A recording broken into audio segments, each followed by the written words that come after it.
Christine Levicki, bonsoir. Pour nous en France et bonjour pour vous en Californie, où vous habitez.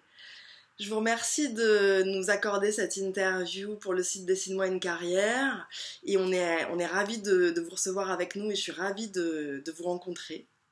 Donc, vous êtes coach installé aux États-Unis et on vous connaît pour le livre et les séminaires Wake Up et aussi pour J'arrête de râler.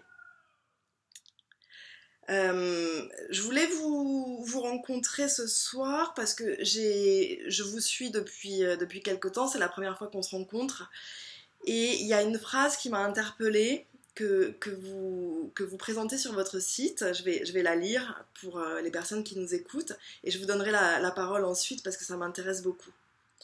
Vous dites que votre passion c'est d'aider les personnes ordinaires à réveiller leur brillance pour se créer une vie extraordinaire et contribuer au monde de demain. Voilà. Est-ce que vous voulez nous en dire un peu plus? Je pense qu'on est tous des êtres extraordinaires et en même temps on est tous des êtres ordinaires. Et souvent on peut avoir tendance à être coincé dans une image de nous-mêmes qui est trop limitante, qui est trop limitée et qui nous amène à passer à côté du potentiel qui est en nous.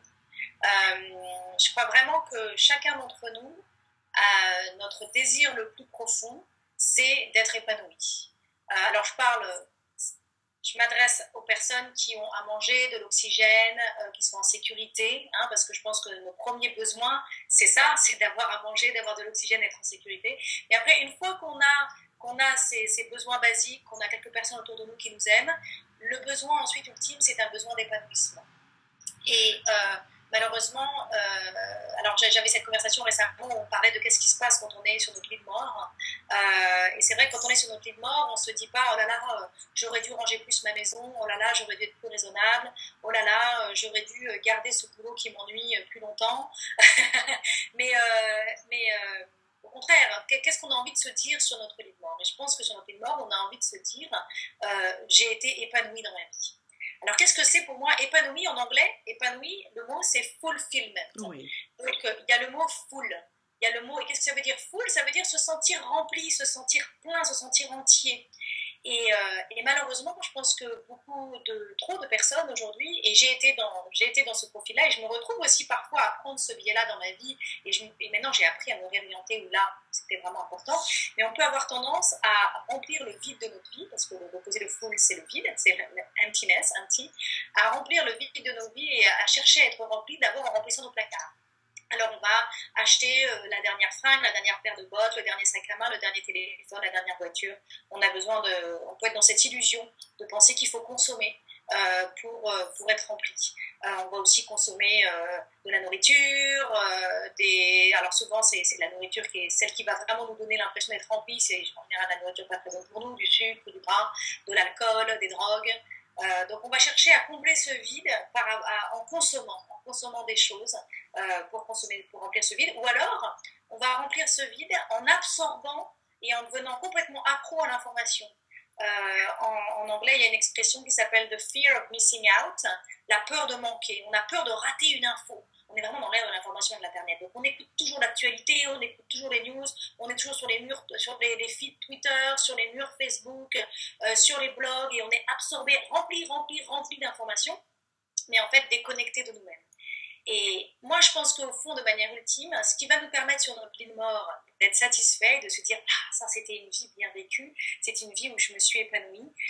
Pour moi, les deux ingrédients d'un épanouissement, c'est oser être soi-même. Donc, tous les jours, réussir à être un petit peu plus soi-même et non pas être conforme à ce que je pense que les autres attendent de moi, mais vraiment être moi et mettre ce moi au service des autres. Donc, l'ingrédient, c'est être moi, et le deuxième ingrédient, c'est la contribution.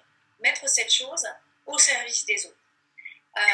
Et c'est ça qui, à la fin de notre vie, voilà, moi si à la fin de ma vie je me dis j'ai été moi-même et j'ai été utile, j'ai apporté quelque chose à la société, ben, je me dirais c'est bon, je peux mourir, quoi. J'ai vraiment vécu cette vie comme je voulais la vivre. Et donc c'est pour ça que c'est ça ma mission. Ma mission, c'est d'aider des personnes ordinaires, parce qu'en fait, on est tous ordinaires, on a tous nos bobos, on a tous nos petites croyances limitatives, on a tous, je dis on est ordinaire parce qu'on a tous une cuisine qui se salit plus vite qu'on peut la laver, on est tous coincés dans les bouchons, on a tous trop d'emails dans notre boîte mail. La vie, elle est ordinaire, elle n'est pas toujours sexy. La grande majorité, on a beau essayer de montrer une vie sexy sur notre feed de Twitter ou sur notre mur Facebook, justement, la vie est ordinaire et on est des êtres ordinaires. Et pourtant, on a quelque chose à jouer dans cette quête de l'épanouissement. Et est-ce Allez-y. Pardon. Est-ce que cette quête à jouer, justement, est-ce que ce rôle à jouer, cette contribution, par le fait d'être nous-mêmes, il est lié justement à ce que vous appelez la brillance? Et si oui, qu'est-ce que c'est cette brillance? Quels sont les indices pour que les personnes en reconversion professionnelle ou celles qui viennent de créer leur activité puissent un peu trouver leur brillance et qu'elles puissent être épanouies? Alors, la brillance, c'est un mot qui parle énormément à mes lecteurs. Je fais régulièrement des conférences sur le thème Oser être brillant, et je sens que ça vient titiller au bon endroit, parce que on pense que, on dit toujours un tel il est brillant, et donc quand on dit oser être brillant, ça veut dire que nous aussi on pourrait être ce fameux un tel que les gens regardent et se disent cette personne est brillante. Et en fait, faut bien ne pas faire l'amalgame, dans le sens où la brillance, je ne parle pas d'une brillance intellectuelle. Aujourd'hui, on a pu mettre un peu trop sur un piédestal les gens qui avaient de la culture générale. Et moi, j'ai souvent pensé que j'étais pas brillante, que j'étais pas intelligente, parce que je ne connaissais pas toutes les dates de l'histoire de France, et je les avais un peu oubliées, parce que c'est pas forcément ce qui m'intéresse le plus au monde. Et donc déjà, voilà, la brillance, c'est pas forcément notre culture générale. Pour certaines personnes, ça va être leur culture générale, parce qu'eux, ils ont un rôle à jouer dans l'histoire, ils ont un rôle à jouer, et donc ils ont besoin, et d'ailleurs, ils sont intéressés, pour eux, c'est facile, ils aiment ça. Ils aiment ingurgiter des tonnes de savoir, et ça peut être leur brillance. Mais pour la grande majorité d'autres personnes, c'est pas ça. Quand je parle de la brillance, c'est pas forcément une tonne de culture générale. Alors la brillance pour moi, c'est de se dire, finalement, ok, j'ai fait des études, j'ai peut-être un historique sur mon CV de certaines compétences que je peux avoir dans ma vie, et pourtant, au milieu de tout ça, il y a moi. Et au milieu de tout ça, il y a moi en tant que femme, en tant qu'homme. Qu'est-ce que je sais vraiment bien faire? Quelles sont les choses qui sont faciles pour moi? Quelles sont les choses... D'ailleurs, souvent, on n'a pas conscience de notre brillance parce qu'on la prend pour acquise. Quand les gens nous disent merci parce qu'on a créé de la valeur pour eux en activant notre brillance, on va leur dire « Oh, c'est rien, c'était facile ». Et donc, on ne voit pas la valeur de notre brillance. Alors, on est tellement préoccupé par notre CV, par nos diplômes, par avoir fait la bonne école, être dans la bonne entreprise, avoir le bon statut, avoir le bon titre. Alors ça, c'est très très important pour nous, mais malheureusement, on fait l'erreur de ne pas regarder du côté de qu'est-ce qui est facile pour moi, qu'est-ce qui n'est pas de l'ordre de mon titre ou de ma compétence, mais qu'est-ce qui est de l'ordre de mon être, qu'est-ce que je sais bien faire, et à quel moment je peux non seulement être le plus moi-même, mais avoir le plus d'impact pour les autres. Donc c'est ça la brillance. Je prends souvent aussi l'analogie de ce que j'appelle mon sweet spot. Mon sweet spot, c'est cette place que j'occupe dans mon travail, souvent, parce que là on est vraiment sur la thématique du travail, cette place que je vais occuper dans mon travail qui va me permettre d'être encore plus moi-même et qui va me permettre d'avoir le plus d'impact pour les autres. Alors, quand on aborde le sujet de la brillance, on va forcément regarder du côté des talents, par exemple. Qu'est-ce que mon talent? Quelles sont les choses que je sais facilement bien faire? Moi, par exemple, quand je regarde maintenant dans mon historique de vie, j'ai toujours eu une capacité à fédérer les gens. Et je ne me rendais pas compte que ça avait de la valeur, mais maintenant quand je regarde ma vie, je me rends compte qu'à 14 ans, c'est marrant, à 14 ans, j'ai organisé tout un week-end de développement personnel pour des jeunes. Oui. Et en fait, c'était un peu spirituel, c'était lié à un pèlerinage que j'avais fait, mais tout d'un coup, j'ai eu l'idée qu'il fallait qu'on se revoie dans l'année, et j'ai fait venir des intervenants, et j'ai fait tout un programme, et j'ai réussi à demander au directeur de mon école qu'il nous prête les dortoirs pour qu'on puisse loger tout le monde, et j'ai réussi à fédérer 60 jeunes. J'avais 14 ans. Et en fait, j'ai fait un séminaire de développement personnel, maintenant c'est mon métier, je fais mon séminaire Wake Up, c'est ça que je fais, sauf que c'est moi qui parle tout le temps pendant tout le week-end, je ne fais pas venir des gens extérieurs. Et donc j'ai toujours eu cette capacité à fédérer, par exemple. Autre chose, par exemple, tout simple, c'est qu'à l'école de mes enfants, alors ça va pas être en anglais, c'est une communauté américaine, je parle bien anglais, mais pas extrêmement bien anglais, mais même à l'époque où je parlais pas bien anglais, quand je venais d'arriver aux États-Unis, dans l'école de mes enfants, quand il y avait eu un petit problème et qu'on n'était pas d'accord avec une décision qu'avait pris la direction, il fallait aller à une réunion et prendre la parole en tant que parent pour donner une voix à notre opinion. Et les mamans étaient toujours en train de dire « Christine, vas-y. Christine, prends la parole. Christine, dit... » Et moi, je disais « Mais non, mais mon l'anglais est pas bon, c'est pas possible, c'est pas à moi de parler, je suis la petite française de l'école, je suis pas la bonne personne.